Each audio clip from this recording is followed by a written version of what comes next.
Hey, today we are looking at changing the raw water impeller on a Yanmar 3GM30F motor. Before we get into the unbolting part, let's take a look at how the whole system works. The 3GM30F is an internal combustion engine, and that basically means it's an explosion factory. Diesel fuel gets pumped into 3 cylinders, and then a piston compresses the fuel and the air together until it explodes. The explosion forces the piston back up, and by turning the crankshaft, that's what produces the power we need to turn the propeller at the back of the boat. However, not all of the energy that's contained in the diesel fuel goes into forcing the piston to move. A lot of it gets turned into heat. And the problem is the engine needs to have some way to deal with all the heat that's generated. A good portion of the heat that's generated by the explosion, the combustion in the piston cylinder, gets absorbed by the engine block. The engine block is nothing more than the big hunk of metal into which everything else bolts and is attached and through which the pistons travel. So the big hunk of metal that constitutes the bulk of the engine's weight heats up. So we need a system to figure out how to dissipate that heat. In your car at home, what happens is that you have coolant or antifreeze that circulates around the engine block and then is sent out to your radiator, which sits at the front grille of your car. Air passes over the radiator and that cools off the coolant that's being circulated around the engine. Ironically, on our Sailboat, which is designed to be pushed by the wind, we have inadequate airflow to have a similar method of cooling the engine. Under normal circumstances, hopefully always, your engine will be operating at a much higher temperature than the temperature of the water that's outside of the boat. So one solution to cool down the engine would be to find a way to push seawater through the engine and send it out the back of the boat. And that's what we call raw water cooling. If you have a 3GM30 motor, then you have one of these raw water cooled engines. They work pretty well in fresh water. If you're sailing in a lake, this is a good solution. But if you're sailing in salt water, the salt water can corrode the inside of the engine. And so what engine manufacturers do is include anodes, which are metals that will corrode and dissolve and are meant to be replaced so that you do not corrode the inside of your engine. The 3GM30F motor is not raw water cooled. It is what is termed freshwater cooled. With a freshwater engine, the fresh water in the name refers to the coolant that circulates around the engine block in the same way that antifreeze coolant circulates around the engine block in your automobile at home. And this part, this top pulley, recirculating pump for the cooling water. Where does the coolant go? We know we don't have a radiator to cool it off.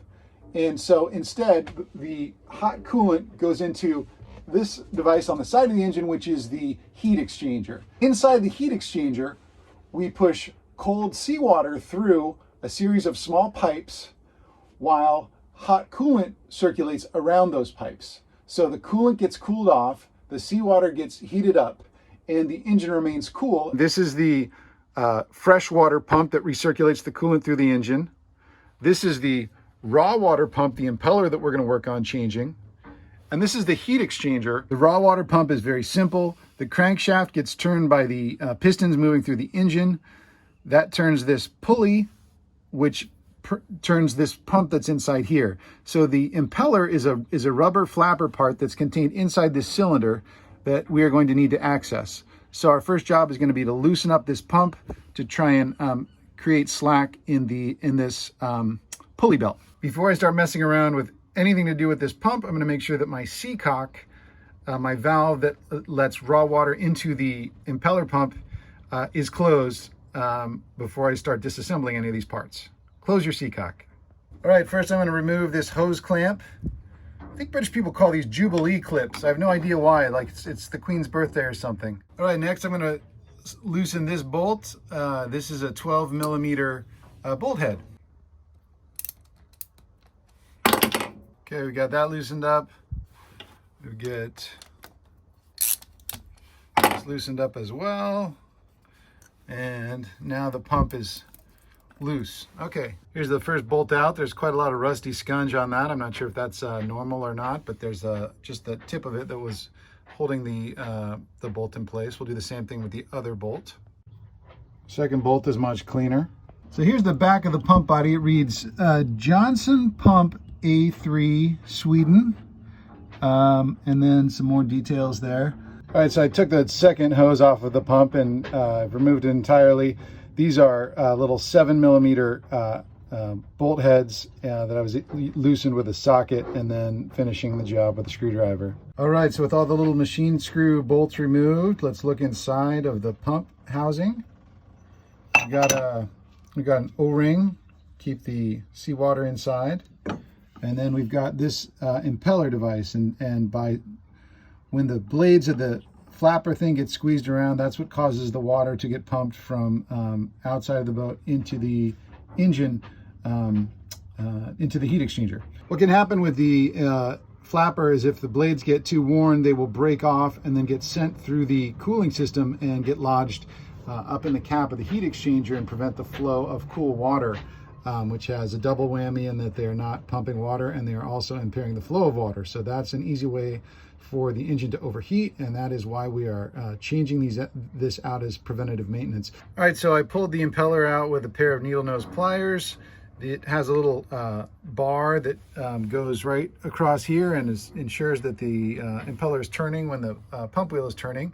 There's a part number here. It looks like a Johnson B10 something or other. I'm gonna go scout around and see where I can get a replacement. All right, here's day 2 of my impeller change project. This is a kit I bought on from Jeff Bezos for $23 for a new Johnson pump impeller that is the right size. It came with a couple of paper gaskets, an O-ring, a package of lubricant, and then some instructions. All right, I'm going to remove the old O-ring from the pump, the existing O-ring that I found.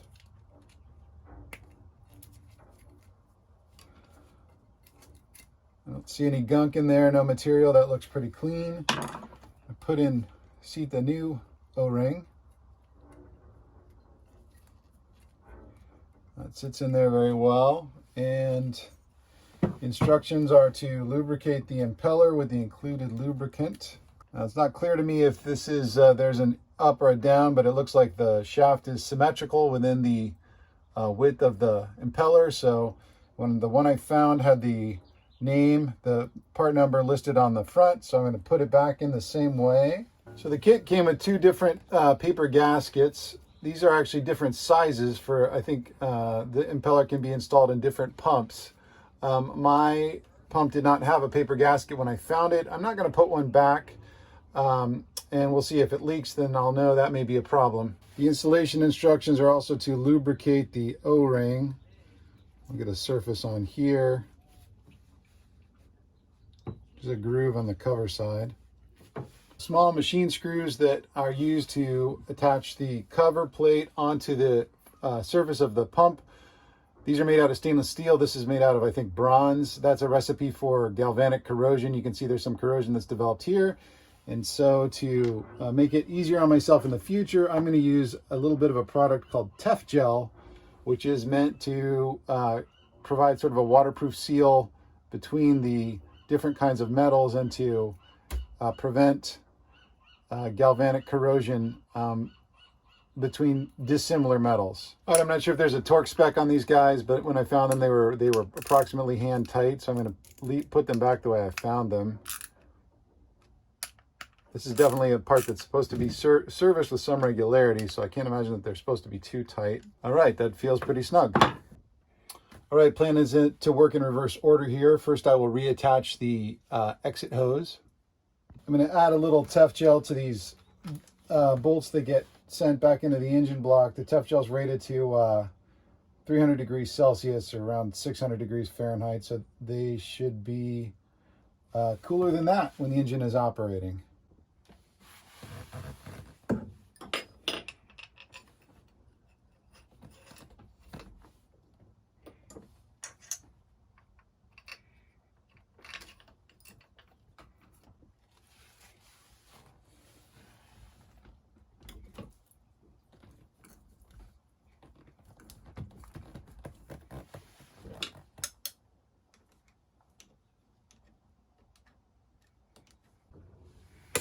All right, I've got the hoses back on, the intake and the outlet hose.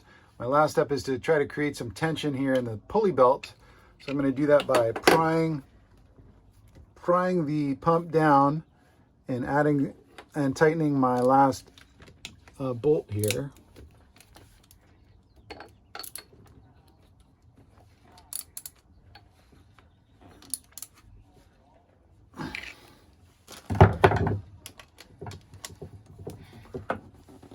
Top one for good measure.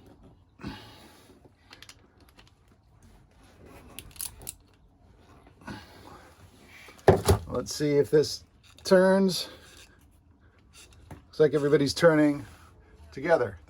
Should be good. All right, for my final sanity check on the impeller change, what I want to do is start the engine and make sure that water is coming out of the back of the boat, out of the heat exchanger, and check inside for leaks. Let's try. Before we started the process, we turned off the seacock. I'm going to open that back up to let water back into the engine so the pump can work.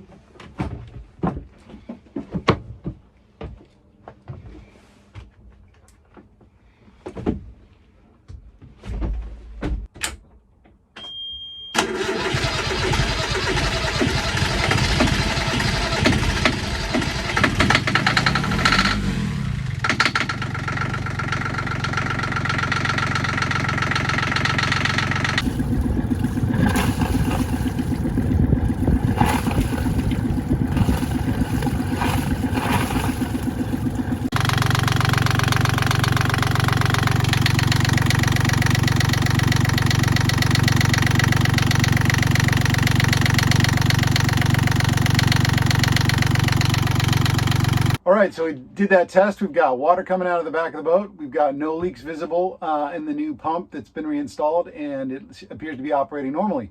So that is our Yanmar 3GM30F impeller change video for the day.